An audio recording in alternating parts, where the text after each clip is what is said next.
Hello, and welcome to Health Fitness Redefined. I'm your host, Anthony Amen, and welcome to another fabulous episode for you guys. We've done a lot of stuff for dads recently, so if you want to take a listen to those shows, they have been amazing.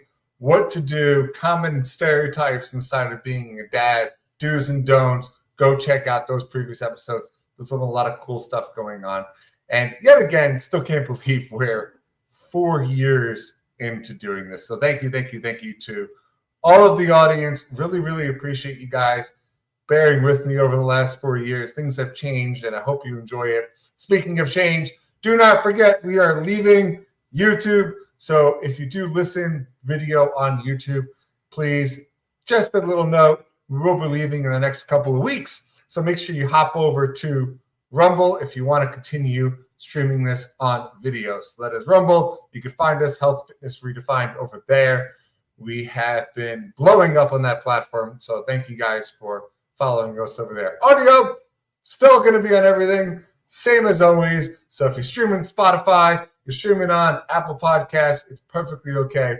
We'll be there for the future and beyond. So without further ado, welcome to today's show. Angela, it's a pleasure to have you on today. Thank you for having me, Anthony. My pleasure. Excited to talk about something on the complete flip side, because I'm sure all our female listeners are just going on about, Anthony, stop talking about men. Let's talk about women. Yeah, let's go. really excited about that. So before we really hop into today's topic, Angela, just tell our audience a little bit about yourself and how you got into the competitive bodybuilding world. Yeah. I never planned on it. As a teenager, when going to college, very basic. I was always into sports though, but it happens. You gain the weight in college and yada yada. And what I did, what I think most women do, I got into. Of course, I got a gym membership and I got into cardio. And I was this crazy cardio person trying to lose the weight. And then, of course, what I also did was, you get into all those diets. No carbs, no fat, like keto, paleo, you name it, I did it. With failing all the time. And the only thing what happened was I got just skinny fat.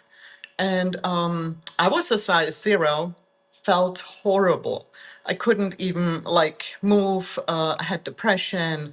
What happened too, and this is, it ties a little bit into competing, which I stopped, but you get into a pattern okay, you get really strict on a diet, and then you have that cheat meal on Sunday. So, I know we all know this cheat meal. So what happened was during the week, I was super clean, very restricted, very hard on myself. And Friday I was starving, and then I had my little voices in my head. Oh my gosh, almost there. Sunday, Sunday, Sunday. And then Saturday I was already dreaming of all the cheat meals I'm going to have. And this was such a mind game. And Sunday, it went all downhill. My cheat meal started at 9 a.m. and ended at 6 p.m. Worst days. And then I felt terrible on Monday. And to be honest with you, I don't even like the name cheat meal. I'm not a cheater, and I decided this is not good for me. I don't want a cheat meal in my life. So that's when I educated myself into nutrition. I got my nutrition degree. That was back in Germany, though. I was at the time in Germany, and I worked as a banker. I was in finance, 9 to 5 job, and all this other stuff was going on behind the scenes, like the crazy workouts and all that.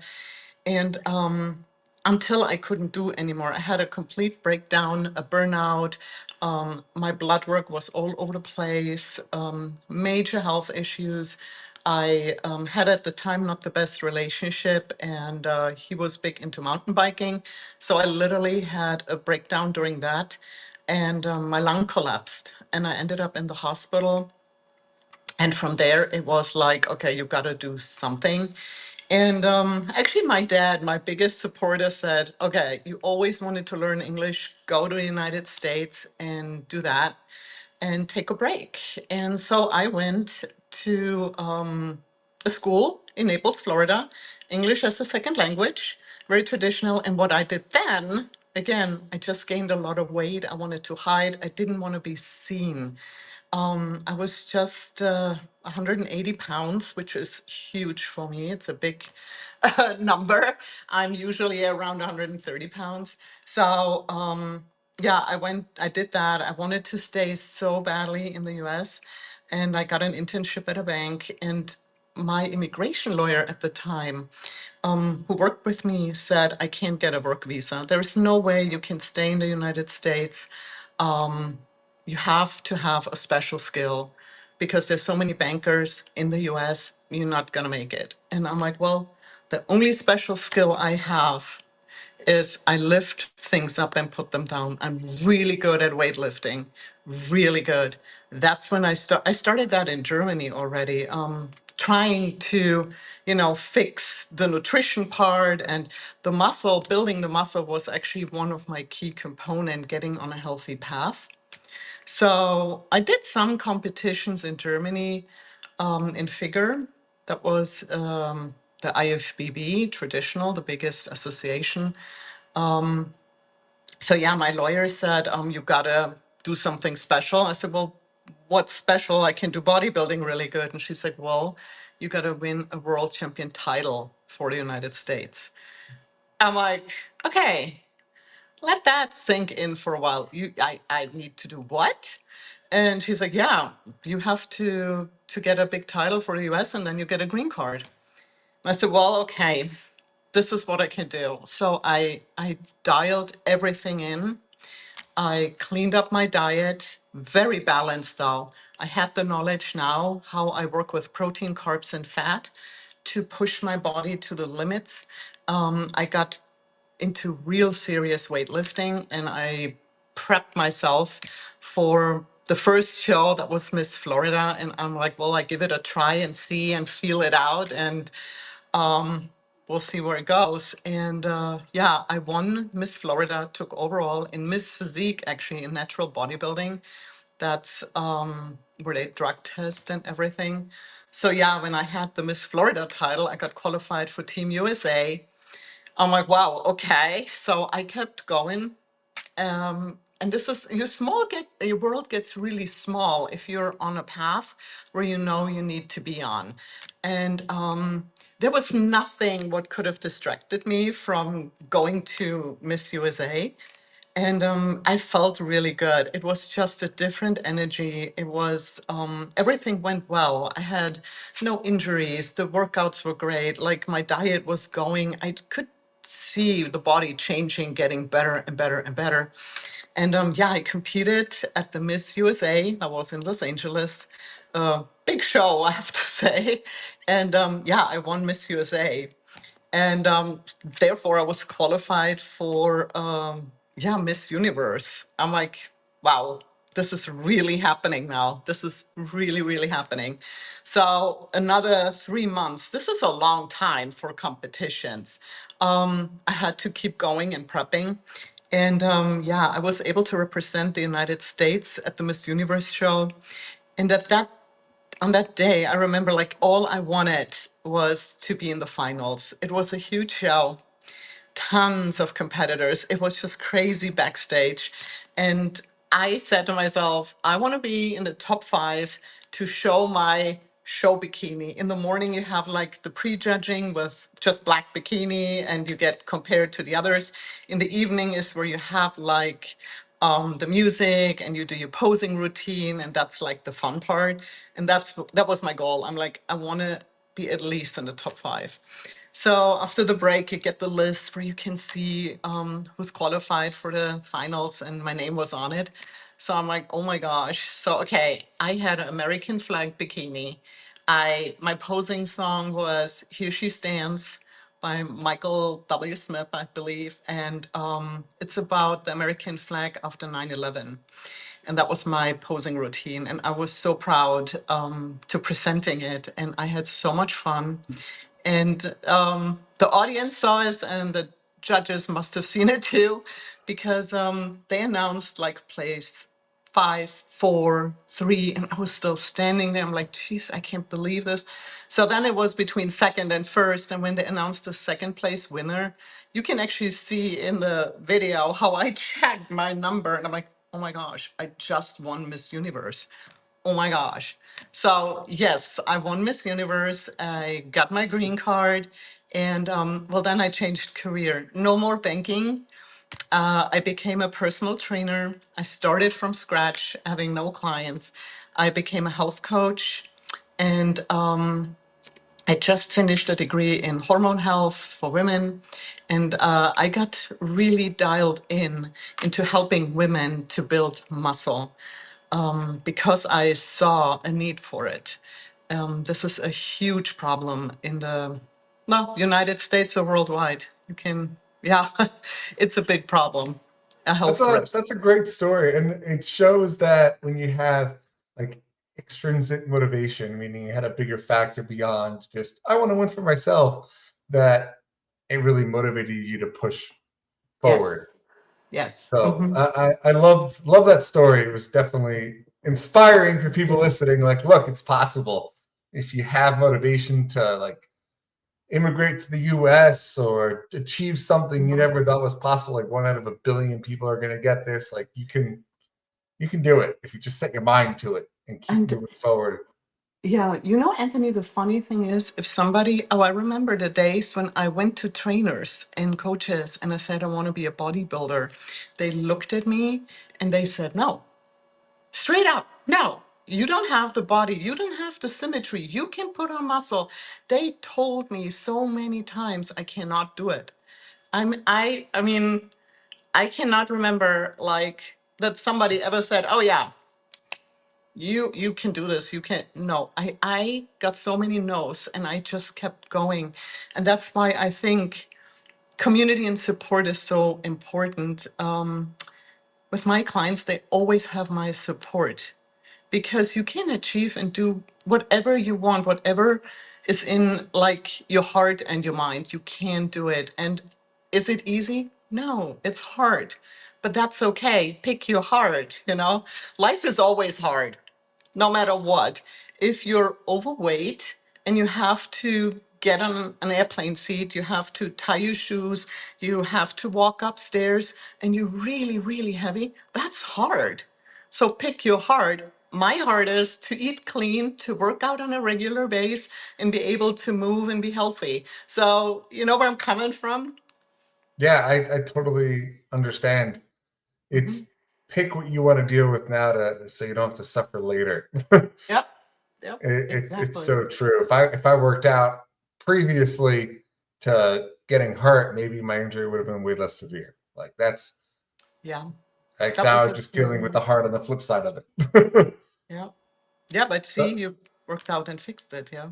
Hmm. yeah, so it's definitely something to think about. And I want to talk a little bit about women's health, women's physique, because I think it's really important. And you're starting to see a change.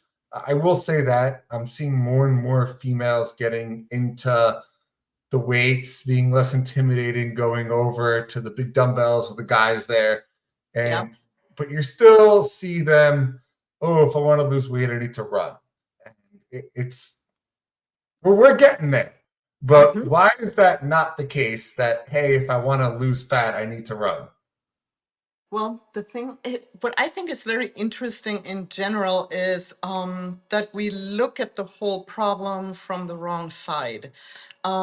We are so focused on fat loss, so focused on how to, whatever supplement, diet, or crazy exercise programs, how to get rid of body fat. The key is, this is for women especially, to build healthy, solid muscle. Because the muscle is the biggest organ in your body and it communicates with everything, with your metabolism. If you have healthy muscle tissue, your metabolism is totally different. Like I have so many women, they deal with insulin resistance And that's being not able, like they produce insulin, but it's not opening up basically the key to the muscle and getting the glucose in, because the muscle is it's just not a good quality muscle. They never worked it, they never trained it, and then the body just doesn't know what to do with the glucose they're eating. So here is the key, like get the muscle going, have some resistance training, and you can fix insulin resistancy. Like this is one of the easiest ways to fix that problem. And I have so many women in their 40s and 50s, and they're like, I don't know what happened when I was younger. This never occurred. Well, yeah, because the muscle quality was just better, and you kept abusing or not taking care of it, and it just declined. And we lose muscle like every year. So we can't just let this happen. We have to keep the muscle up as good and as much as we can as we age. What is interesting too in that regard, and this is for women specifically, like they hear building muscle and they think, oh my gosh, I don't want to bulk up. I don't want to be huge. And trust me, you have to lift a lot of weights to be big and huge. And this is not what it's all about. You really want to create a flux in the muscle, meaning you want to, like, by training it, squeezing the muscle out, getting rid of the glucose, emptying it out, and filling it back in. You want to have this metabolism, the cycle going to get a healthy muscle quality. The other thing too, when you have healthy muscle, like I said, the muscle communicates with almost everything in your body. You have better cognitive function, you can focus better, you're way more balanced. If it comes to emotion, like anxiety, depression, this is what women deal a lot with, especially pre-menopause and menopause. The up and downs, the mood swings. Well, the healthy muscle quality is not there. And yeah, I'm repeating myself, and you will hear it a lot in this conversation. But this is another huge benefit. You're way more balanced and way more grounded. The Yeah, and next it's thing. something to hear a lot of is especially with my bodybuilder trainers, the clients go, I don't want to have as much muscle as that person. And it's you have to try to explain, well, they work out twice a day, Mhm. eat perfect, and have been doing it for 15 years. Right. Like Exactly. Exactly. you're not going to be like that. And then on to for a female to build muscle like a guy, it's one, nearly impossible, and two, men just you don't have the testosterone that men have, so you're not going to be It's able to pack just it on. Yeah, it's just a different hormonal environment. We are not meant, our frame is not meant to have that amount of muscle. Interestingly, we cannot even measure muscle. If we measure body fat, and on the scale there is like the muscle, like the rest is organs, and you get the water weight on the scale as well, but then you can't even tell how much muscle it is. The only way you can do that is with a DEXA scan, which I would recommend just getting it done to know how much muscle you have.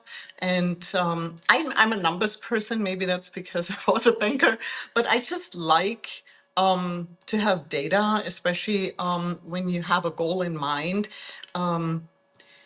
I can make a plan A to B, but if I don't map it out and know how to go and where and what to do, it won't work. So I like having stepping stones and tools to measure it. And yeah, so I can dial my clients in. Yes. It's the same with supplementation, to be honest with you. I have some basic supplements I really like for women. And one of the most discussed ones, and I'm like always having that discussion, always having this conversation, is creatine. It hits them like a hammer. They're like, oh my gosh, creatine, this is for building muscle. I get huge. And no, no, you don't. First of all, men have more creatine from the get-go than women, and you have a really hard time eating the creatine in your food. It's mostly in meat. And now we have this trend with going plant-based. So I have some issues with that as well. But I always recommend women to supplement with creatine.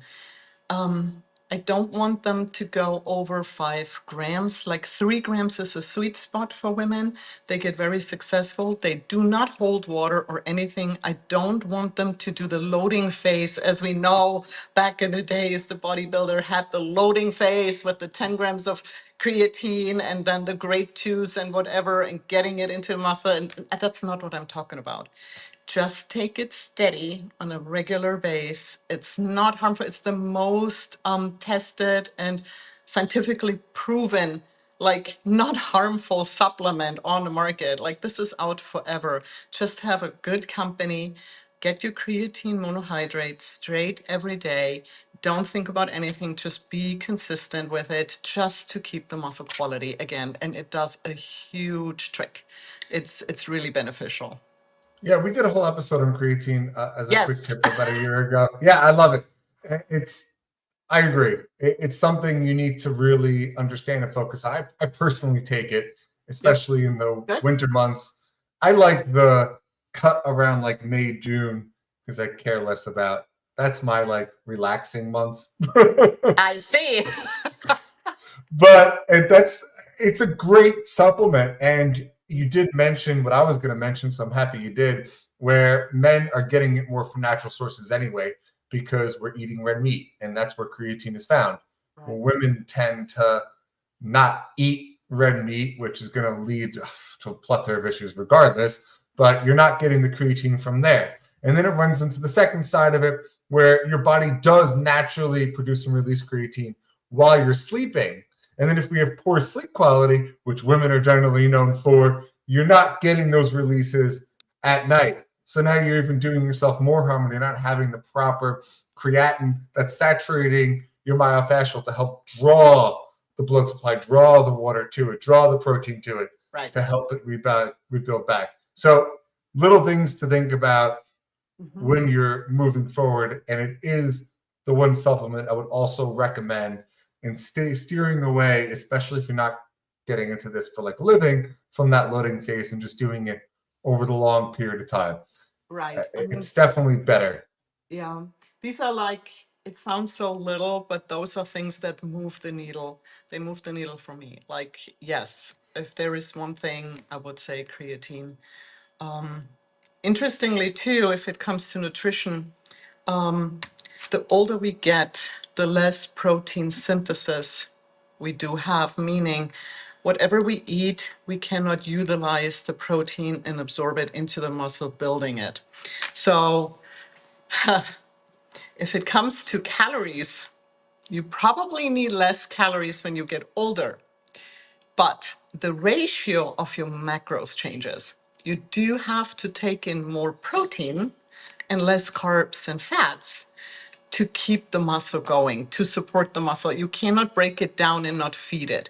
For recovery purposes, you gotta have good quality protein. I like a good balanced like protein intake during the day.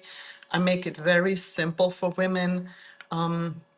I have my grazers, which I'm not very happy about. I like a clean structure and easy. So it's three meals a day. And in the morning, you're primed. And this is also, it's so interesting how women skip breakfast and then they're gonna go for lunch. And this is the time. This is a great feeding time to build muscle because the muscle is primed. Another interesting thing is you really don't have to eat immediately after a workout to build the muscle. Is it more beneficial to put protein immediately in? I would say yes. But if you're not making it, don't beat yourself up. It matters the total amount of protein that day. So I have a lot of my clients who are on the road. They're busy moms or realtors or God knows only what, but always busy, busy, busy, busy, and they have no time to eat during the day. It's okay if you have a smaller amount of protein at lunchtime. I'm totally fine with it. I saw in most of my female clients that it doesn't harm them or that they would compromise their muscle quality. The important thing is the morning and the evening meal, having like an end, a beginning and an end where you really got the protein in at night, especially because you have the longest time no feeding, and in the morning because your muscle is primed. So you can have actually two big portions of protein and then in the middle a smaller amount. And it works really well. Like my female clients have, I mean, really good success with that. And Yeah, you're nailing all the points, which I'm really happy someone else is talking about it, and it's not just me. Because even like I tell my wife, and she kind of, I'm the husband, so I just get the, or my mom. that's the So worst. I love you, They honey, if never you're believe the listening to this. husband. But no, like seriously, it's important to, in the morning, upon waking, is the most important time. I would actually even argue that eating protein in the morning is more important than eating protein after a workout. Yeah, I Uh, agree. by far. Hmm.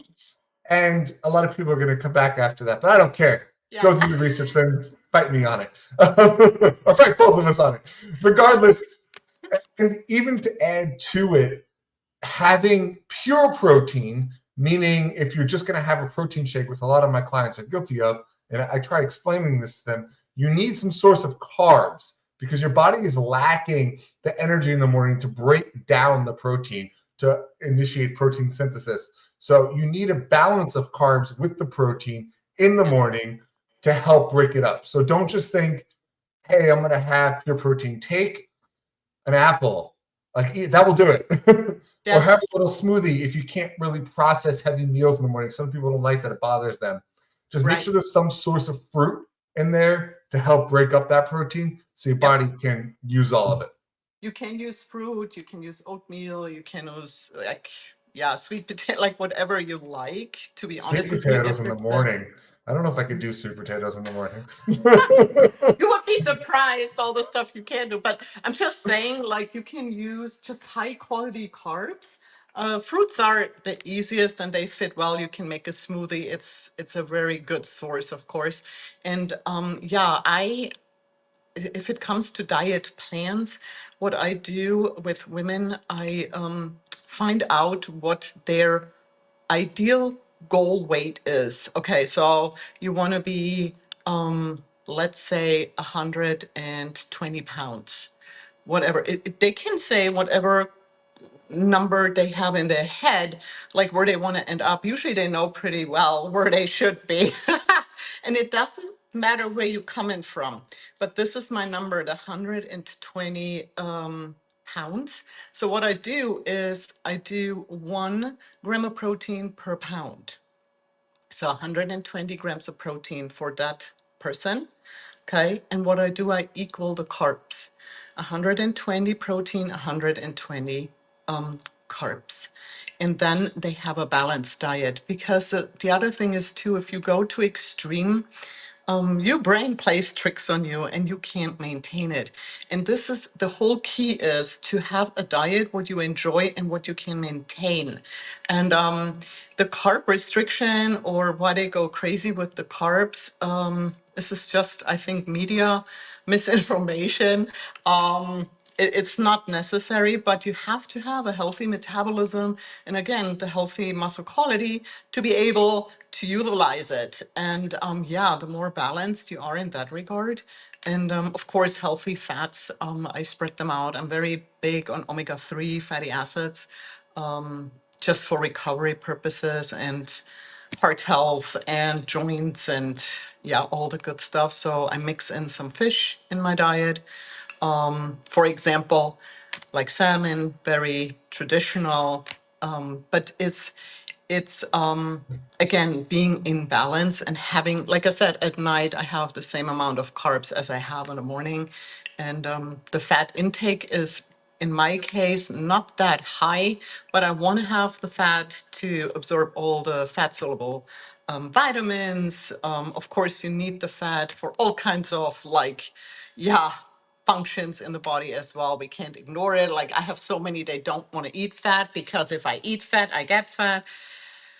It's sometimes very interesting where those things come from, but I have it basically very much balanced. My fat intake is a little bit higher in the evening, and in the morning, like you said, it's protein and carbs mostly. Yeah. Yeah, and I want to address one more just point, which I want you to talk about, is how often should, especially a beginner, start weight training, and what Mhm.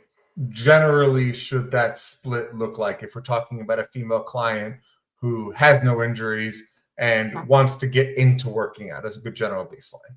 Okay. So, if somebody never had worked out in their life, I start with total body uh, programs twice or three times a week to create a foundation. Very quickly, I start getting into splitting up the muscle groups.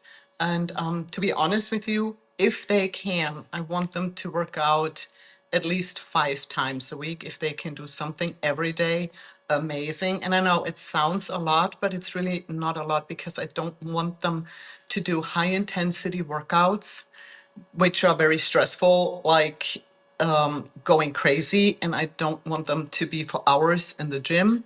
But what I want them to do is build a muscle mind connection that they actually know which muscle they're working. Form is everything. And then breaking it up gives the body a little break. So if you have a push pull day, and then you go into a leg day, and then you do a core day, and I talk about workouts You just between. mentioned my split, just so you know. That's the Oh, one I'm on really? right now. Push, pull, legs, core. Oh, buddy, here you go. See, perfect. Yeah, but that's like you train a part and then you go to the next, and the other part can recover, and you can keep going without burning out. And the workout should be like 30 minutes, like not more. Don't go crazy at the gym, but be focused, do your thing, in and out, and you feel when you had a good workout, like you get out of the gym, you feel good, and the 30 minutes are plenty, trust me. Yeah, Yeah. and then as far as like weightlifting when you're working out in the gym, a lot of females use light weights. So, what is that something you should be focusing on? Should you be pushing the muscle to failure? Is there a specific rep range or set range that you should be going for? So, again, depending on the level where you're at, when the form is good, when they know what they're doing, I want them to go as heavy as they can. I want to be, usually I'm in a rep range between 8 to 12 repetition. And the 12th repetition should be like the end. No more. They shouldn't be able to do any more reps. Like they can go really heavy. They when they see the results, they get sometimes crazy and go real heavy, and they want to improve and go much, much faster than I want them to go. But yeah, I let them let them work in a 8 to 12 rep range. Now, interestingly, because the muscle fibers are different, we have fast and slow twitching muscle fibers in our bodies, which are distributed differently. So legs, I can go with a higher rep range, and it still gives you a good muscle quality. Another thing or example is shoulders. Your shoulders are literally 50% fast, 50% slow twitching. So if you want to build nice You're shoulders, gonna you're gonna have to tell our audience the difference. They don't know. okay, they can build it with light weights and high rep or low rep and yeah, heavyweight. Slow twitching is for long endurance and speed, long endurance and like lighter weight. And the fast twitching is for speed, power, and that's like for sprinting and stuff. So these are the two different muscle fibers we have, and you can train them and make them better.